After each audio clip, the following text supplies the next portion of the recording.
നിങ്ങൾ എപ്പോഴെങ്കിലും ചിന്തിച്ചിട്ടുണ്ടോ, തറയിൽ ഒരു കുഴി കുഴിച്ചു പോയാൽ നമുക്ക് ഭൂമിയുടെ മറ്റേ തലത്തിൽ എത്തുവാൻ സാധിക്കില്ലേ എന്ന്? വിസയോ ഫ്ലൈറ്റോ ഒന്നും വേണ്ടാതെ ഭൂമിയിലെ ഒരു തലത്തിൽ നിന്നും മറ്റൊരു തലത്ത് ഈസിയായി കുഴിച്ചു കുഴിച്ചു പോകാൻ പറ്റുമെങ്കിലോ എന്ന് നിങ്ങൾ ചിന്തിച്ചിട്ടില്ലേ? എന്നിട്ടും എന്താണ് ആരും ഈ ഒരു സാഹസം ചെയ്യാത്തത്? അതിനെക്കുറിച്ചാണ് ഇന്ന് നമ്മൾ ഡിസ്കസ് ചെയ്യാൻ പോകുന്ന വീഡിയോ.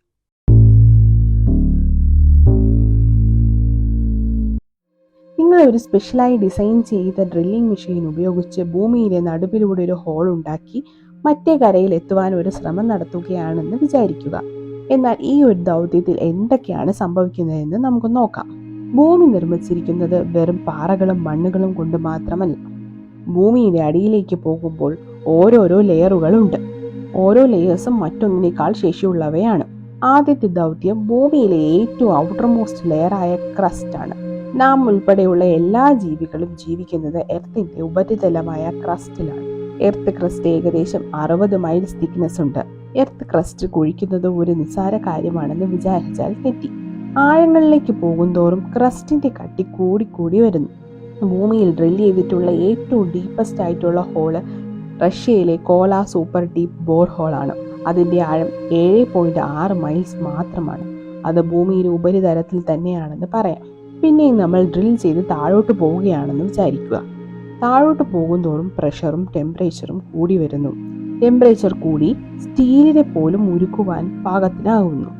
എങ്കിലും നമ്മൾ എർത്ത് ക്രസ്റ്റ് സക്സസ്ഫുള്ളി കുഴിച്ച് എർത്തിന്റെ അടുത്ത ലെയറായ മാൻഡിലിൽ എത്തി എന്ന് വിചാരിക്കുക. Mantle 1740 mile നീളമുള്ളതാണ്. മാൻഡിലിൽ ദ്രാവക അവസ്ഥയിലുള്ള കല്ലുകളും ടെക്ടോണിക് പ്ലേറ്റുകളുമാണ് ഉള്ളത്. ഇവിടുത്തെ ടെമ്പറേച്ചർ 1400-110 ഡിഗ്രി സെൽഷ്യസ് ആയിരിക്കുന്നു. ഈ ഒരു താപനില അതിജീവിച്ച് മുന്നോട്ട് പോകാൻ തീർച്ചയായും നിങ്ങൾക്ക് ടൈറ്റാനിയം പോലെയുള്ള ശക്തമായ മെറ്റീരിയൽ തന്നെ വേണ്ടിവരും. അത് നിങ്ങൾ അതിജീവിച്ച് മുന്നോട്ട് പോയി എന്ന് തന്നെ കരുതുക.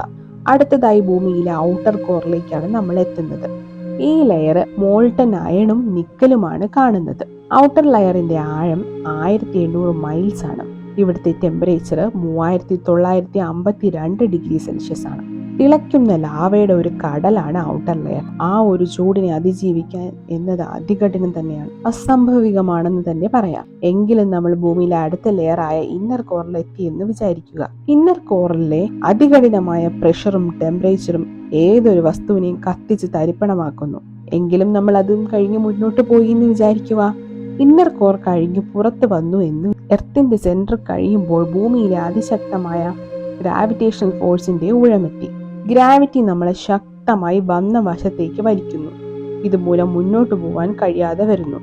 പിന്നെയും നമ്മൾ വീണ്ടും ഔട്ടർ കോറിലും മാൻഡിലും ഒക്കെ അതിജീവിച്ച് മുന്നോട്ട് പോകണം. രണ്ടാം പകുതിയിലെ വില്ലൻ ഗ്രാവിറ്റേഷണൽ ഫോഴ്സ് ആണ്. അതിശക്തമായ ഗ്രാവിറ്റി നമ്മളെ പുറകിലേക്ക് വലിച്ചുകൊണ്ടേയിരിക്കും. പിന്നെ എർത്ത് ക്രസ്റ്റിനെയും ഡ്രില്ല് ചെയ്ത് വന്നാൽ നമുക്ക് ഭൂമിയുടെ മറ്റേ അറ്റത്തെത്താം. അങ്ങനെ എത്തിപ്പെടുമ്പോൾ ചിലപ്പോൾ സമുദ്രത്തിലാകാം. ഇപ്പോൾ നിങ്ങൾക്ക് മനസ്സിലായില്ലേ ഭൂമി തുളച്ച് അപ്പുറത്ത് പോയാലോ എന്ന് ആലോചിക്കാൻ പറ്റാത്ത തന്നെ ഒരു കാര്യമാണെന്ന്. മറ്റൊരു ടോപ്പിക്കുമായി ഇനി ഒരു ദിവസം കാണുന്നവരെ ബൈ ബൈ.